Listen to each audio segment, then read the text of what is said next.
I'm Meryl Streep. Even at 65, I still wake up before the alarm goes off at 5 a.m. It's a habit ingrained from 40 years of teaching that hasn't changed since retirement. I quietly rise, surveying this spacious bedroom that Don, my late husband, left for me. It's been 2 years since he passed, but I still feel his presence strongly. Sighing, I put on my robe and step into the hallway. Before heading downstairs, I peek into my granddaughter Emma's room. At 4 years old, she sleeps like an angel. Her golden curls spread across the pillow, her little chest rising and falling steadily. I can't help but smile. On my way to the kitchen, I pass by my son Brad and daughter-in-law Jennifer's room. The door is firmly shut. They rarely get up early. Brad works late into the night, and Jennifer, well, she has her own life. As I brew coffee in the kitchen, I gaze out the window at the backyard. It's a quiet morning in the Los Angeles suburbs. I see the Johnsons next door taking their dog for a walk. I give them a small wave, and they return a warm smile. Coffee in hand, I settle onto the living room sofa. Looking at the family photos on the wall, I reflect on life here. When Brad suggested we live together after Don passed, I was truly happy. But reality turned out a bit different from the ideal. Brad is an excellent lawyer, completely absorbed in his work. He leaves early and returns late, hardly spending time with the family. As for Jennifer, the former model seems to live in a different world. She shows little interest in taking care of Emma. In the end, I'm the one mainly looking after Emma. Preparing breakfast, taking her to and from kindergarten, snacks, baths, bedtime. Honestly, it can be tiring. But when I see Emma's smile, all the fatigue vanishes. At 7 a.m., I go to wake Emma. "Good morning, sweetheart," I call, and Emma opens her eyes wide, exclaiming, "Grandma," with a beaming smile as she jumps into my arms. This moment is the happiest part of my day. Hugging Emma, I return to the kitchen. As I prepare breakfast, Brad finally appears. "Morning, Mom." "Emma," he says, quickly downing a cup of coffee. "I have an important trial today." "Might be late," he adds, rushing out. Emma looks a bit sad. Around 9 a.m., Jennifer gets up. She nods a quick, "Good morning," to us and grabs yogurt from the fridge. Emma excitedly tells her, "Mommy, I'm going to draw pictures at kindergarten today," but Jennifer just responds with a curt, "Oh, that's nice." After dropping Emma off at kindergarten, I go shopping at the local Whole Foods. While selecting organic vegetables and fruits, I chat with Martha at the checkout. "Meryl, it's wonderful how you're taking care of your granddaughter," Martha says. "Yes, Emma is my joy," I reply, inwardly sighing. Back home, folding laundry, Linda from next door visits. "Meryl, are you coming to the community meeting tomorrow?" she asks. "Yes, of course. I'll bring Emma," I answer. Linda hesitates, then asks, "And Jennifer?" I shake my head slightly. Linda nods understandingly. At 3 p.m., I pick Emma up from kindergarten. On the way home, she proudly shows me the picture she drew today. I want to show it to Mommy, Emma says. Of course, she'll be delighted, I reply, but inside, I feel a twinge of anxiety. When we get home, Jennifer is on the sofa, looking at her smartphone. Emma tries to show her the drawing, but Jennifer says, later, honey, without really paying attention.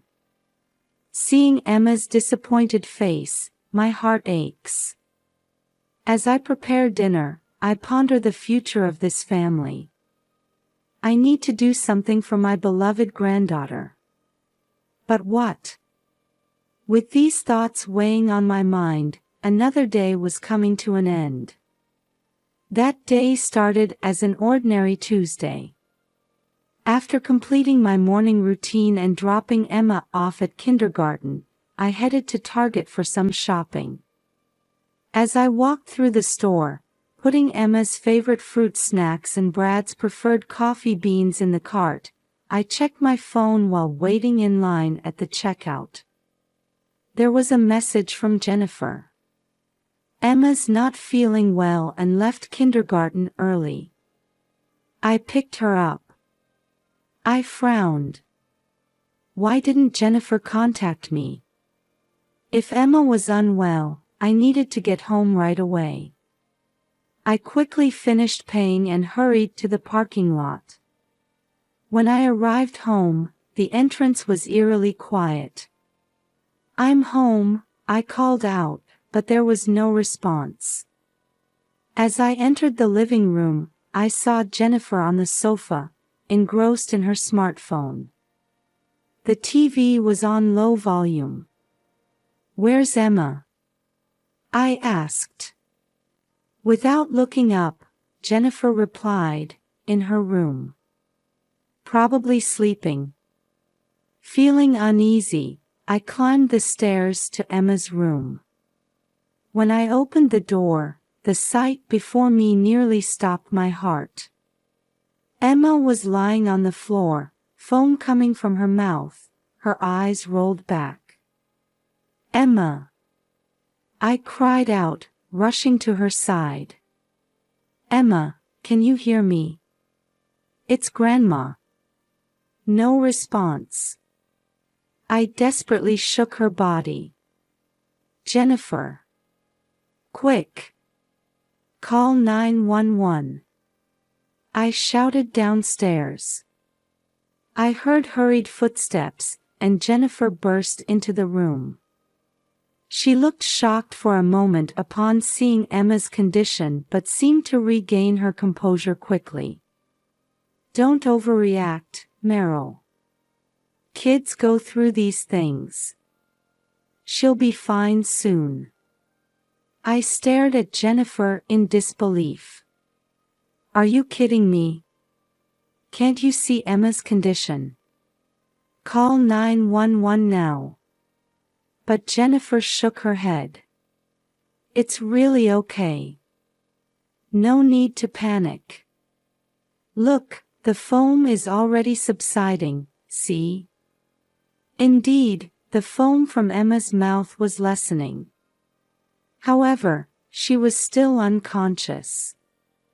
I made a decision. Fine. If you won't call, I'll call an Uber. I pulled out my smartphone and quickly opened the Uber app. My hands were shaking, making it difficult to operate. Finally, I managed to request a ride, which showed an estimated arrival time of 5 minutes. Jennifer, get Emma's jacket, I instructed. Jennifer reluctantly got up and retrieved Emma's jacket from the closet. I lifted Emma and put the jacket on her. Where are you going? Jennifer asked. UCLA Medical Center. It's the nearest large hospital from here. Jennifer's eyes widened. There? But isn't it expensive? The insurance. This is no time to worry about that. I couldn't contain my anger any longer. Emma's life could be in danger. Just then, my smartphone vibrated, notifying me that the Uber had arrived. "I'm going. Contact Brad," I said as I carried Emma downstairs and headed for the front door. The Uber driver looked at us with surprise.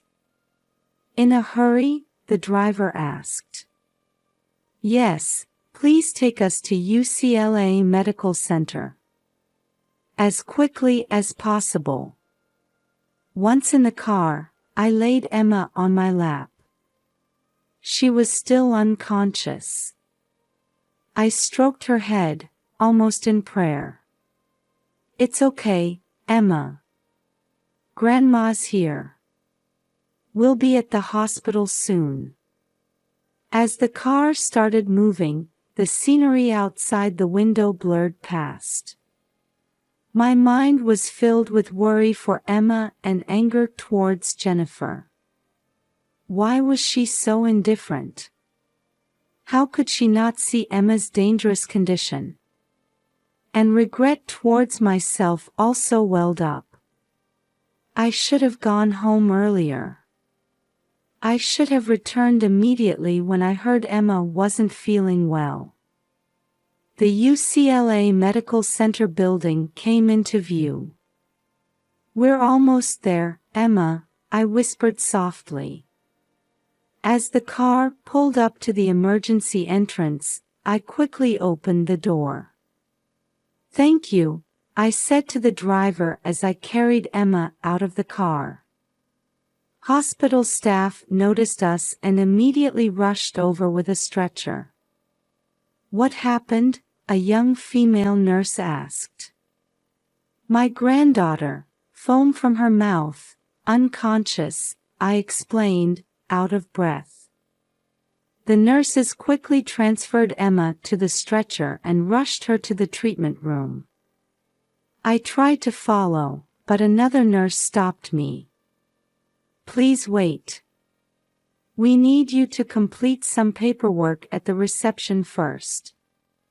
Confused but compliant, I headed to the reception desk. My mind was blank, and I could barely answer the questions. After completing the paperwork, I sat in the waiting room. Looking at the clock, I realized it had been less than 30 minutes since we left home. Yet it felt like an eternity. Would Emma be okay? And what would happen now? As anxiety and worry tightened my chest, I waited for the doctor's diagnosis. Sitting on the hard chair in the waiting room, with only the ticking of the clock breaking the silence, I was lost in thought, praying for Emma. It was 30 minutes later when Brad finally rushed into the hospital. "Mom, how's Emma?" he asked, out of breath. "We don't know yet. We're waiting for the doctor's diagnosis," I replied. Brad let out a deep sigh. Just then, an older male doctor in a white coat approached us. "Are you Emma Pitt's family?" he asked. When we nodded, he introduced himself. "I'm Dr. Fauci, the attending physician." Dr. Fauci checked his chart and began explaining in a calm tone. "Emma's condition is now stable." Brad and I let out sighs of relief at those words. However, the doctor's next statement shattered our sense of relief. "Our tests show that Emma accidentally ingested kitchen detergent." "Detergent?" I exclaimed involuntarily. Brad's face turned pale. Dr. Fauci continued, "Fortunately, we were able to treat her early, so it didn't lead to a more serious situation. However," he paused for a moment and looked at us seriously, "if it had been a little later, it could have been life-threatening." I felt the strength drain from my body at those words. Brad covered his face with his hands, his shoulders shaking. Emma is now under observation in the intensive care unit. She'll need to be monitored closely for the next 24 hours, but her life is not in danger. As Dr. Fauci finished his explanation, a nurse brought Jennifer in. She looked confused and couldn't even look at us. Is Emma okay? Jennifer asked in a small voice. Dr. Fauci explained the situation again. The color drained from Jennifer's face. If it had been a little later, it could have been life-threatening. She repeated the doctor's words, starting to tremble. I. Jennifer leaned against the wall, unable to form words. Dr. Fauci cleared his throat and continued, in cases like this, the hospital has a reporting obligation. I should inform you that Child Protective Services may get involved. At those words, we all froze. Brad managed to squeeze out, CPS. Dr. Fauci nodded quietly. Yes. They prioritize the child's safety. They'll likely investigate the home environment and caregiving situation. Jennifer turned pale and stumbled into a chair. This is a dream. Yes, it must be a bad dream. She mumbled. I was overwhelmed with mixed emotions. Joy at Emma's safety, anger towards Jennifer, and anxiety about what was to come. Dr. Fauci, seeing our state, said gently, for now, let's focus on Emma's recovery. Visiting hours will start tomorrow morning, but we'll notify you immediately if there's any change. After the doctor left, a heavy silence enveloped us. Brad let out a deep sigh and stood up, staring out the window. Jennifer broke down crying, and I rubbed her back, worried about what would happen next. A month after Emma's accident, our family was slowly beginning to change.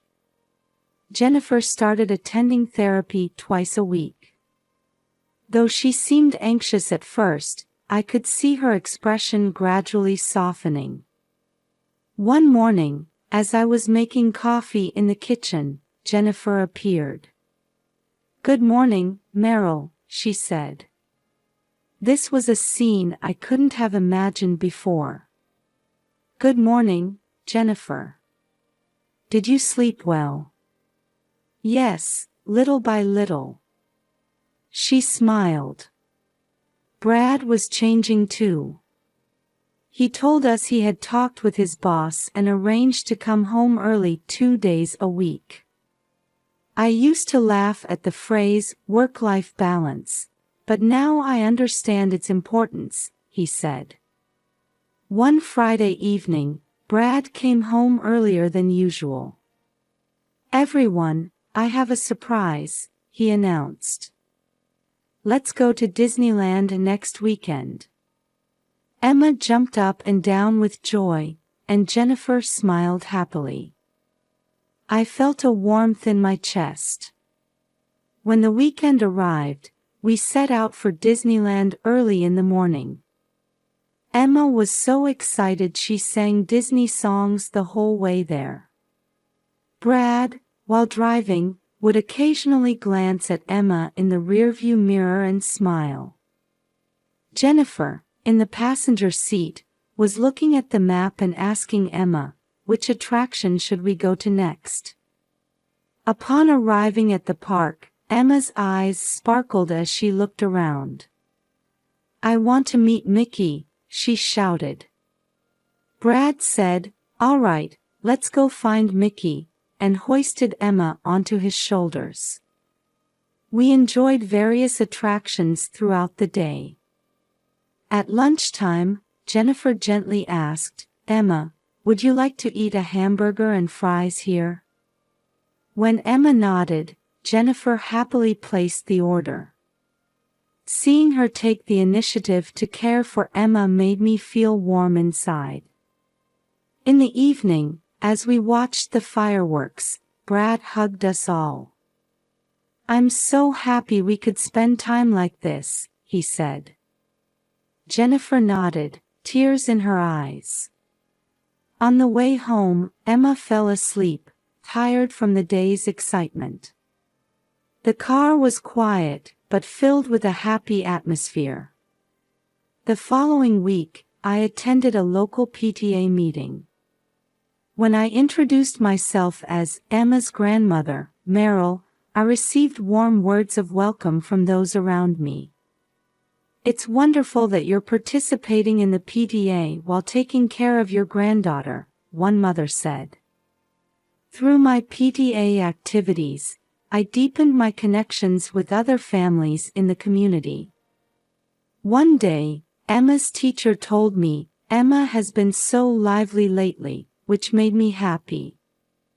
At home, Brad started reading picture books with Emma after coming home from work. Jennifer, too, began making snacks with Emma and taking her to the park.